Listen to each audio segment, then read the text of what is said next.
एक बादशाह के दरबार में एक अनजान व्यक्ति नौकरी की तलाश में आया।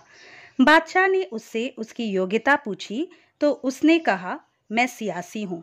अरबी भाषा में सियासी उसे कहते हैं जो अपनी बुद्धि और ज्ञान से किसी भी समस्या को आसानी से सुलझा सकता है। बादशाह के दरबार में सियासतदानों की कमी ना थी, लेकिन बादशाह उसके आत्मविश्वास से बहुत प्रभावित हुआ और उसे घोड़ों के तबेलों का प्रमुख अध्यक्ष बना दिया गया।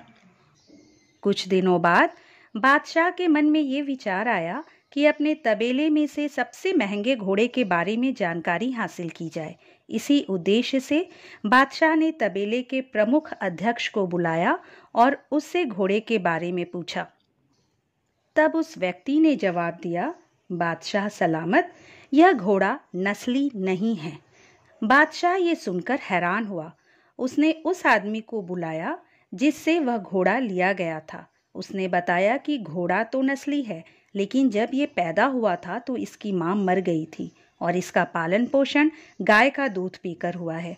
बादशाह ने तबेले के अध्यक्ष से पूछा कि उसे इस बात का कैसे पता चला। तब उसने जवाब दिया, ये घोड़ा जब घास खाता है तो गायों की तरह सर नीचे करके ही खाता है, जबकि नस्ली घोड़े जब भी घास खाते हैं तो वो घास मुंह में दबा लेने के बाद सर उठा लेते हैं और फिर खाते हैं। बादशाह उसकी अक्लमंदी से बहुत खुश हुआ और इनाम के तौर पर उसके घर अनाज, घी और बहुत सी खाने की चीजें भिजवाई। इतना ही नहीं, उसे अपनी मल्लिका की देखरेख के लिए महल में भी तैनात कर दिया। फिर एक दिन बादशाह को उस व्यक्ति की याद आई और उसने उसे बुलाकर अपनी बेगम के बारे में पूछा। तब उस व्यक्ति ने बताया, रहन सहन तो मल्लिका जैसा है, लेकिन शहजादी नहीं है। इतना सुनकर बादशाह के पैरों तले जमीन खिसक गई। उसका सर चकरा गया। उसे कुछ समझ नहीं आ रहा था। वो हकीकत जानना चाहता था, इसलिए उसने अपनी सास को बुलाने का हुक्म दिया। अगले दिन उसकी सास बादशाह के पास पहुंची तो बादशाह ने उसे सब कुछ बताया और सच बताने को कहा।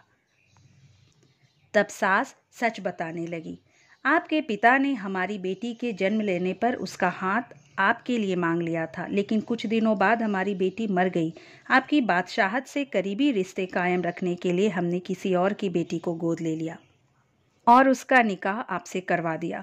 हकीकत जानने के बाद बादशाह ने उस व्यक्ति से पूछा कि तुमको इस बात का इल्म कैसे हुआ कि वो शहजादी नहीं है। उस व्यक्ति ने कहा, बादशाह, आपकी बेगम का नौकरों के साथ सलूक जाहिलों से भी बदतर है। कोई खानदानी आदमी इस तरह का बर्ताव नहीं करता। बादशाह फिर बहुत खुश हुआ और उसे इनाम के तौर पर खूब सारा अनाज और भेड़ बकरियां भेजी। इसके साथ ही उसे अपना दरबारी बना लिया। कुछ दिन फिर बीते तो बादशाह ने सोचा, मैं इस आदमी से सबके बारे में पूछता हूँ, क्यों ना आज अपने बारे में ही पूछा जाए। जब बादशाह ने अपने बारे में पूछा तो उस व्यक्ति ने कहा, अगर आप मेरी जान बख्शे तो ही मैं बता पाऊंगा। बादशाह ने उस व्यक्ति से वादा किया कि उसको कुछ नहीं कहा जाएगा। तब उसने बताया कि ना आप शहजादे हो, ना आपका चाल चलन बादशाहों वाला है। इतना सुनते ही बादशाह को बहुत गुस्सा आया, लेकिन उसने वादा किया था कि उसे कुछ नहीं कहा जाएगा। लेकिन इस बार फिर से हकीकत जानने के लिए उसने अपनी माँ को बुलवाया और उसे सच बताने को कहा। उसकी माँ ने बताना शुरू किया, तुम हमारी औलाद नहीं हो, हमें एक चरवाहे ने तुम्हें गोद दिया था। बादशाह ने उस व्यक्ति को बुलाया और एक बार फिर पूछा कि तुम्हें इस बात का इल्म कैसे हुआ।